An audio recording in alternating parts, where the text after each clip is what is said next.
Morning 1, 7 a.m. to 3 p.m. Main entrance. Cleaning the main entrance toward lobby and basement. Lobby. Make sure the cleanliness of lobby area, sweeping, vacuuming floor, carpet, sofa, dusting all table lamp, mopping. Reception. Cleaning reception desk, dusting the desk, lamps. Library. Cleaning the library table, dusting the lamps, computer, tidied up all of the book on the table. Restaurant.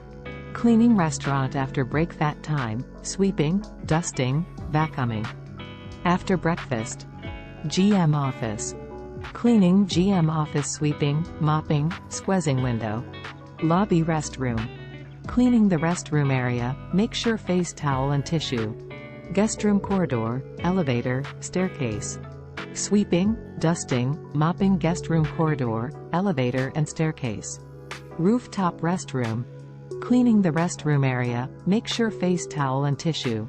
Pool area. Make sure the cleanliness of the pool area. Rooftop bar.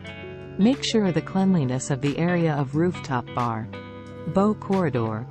Make sure the cleanliness of the bow corridor. Basement, smoking area. Make sure the cleanliness of the basement, smoking area. HR office. Make sure the cleanliness of the HR office. Locker M&F. Make sure the cleanliness of the locker M&F. Check tissue. FC office. Make sure the cleanliness of the FC office. Guest room corridor, elevator, staircase. Sweeping, dusting, mopping guest room corridor, elevator and staircase. Thanks for watching. Please like, share and subscribe Housekeeping Monitor.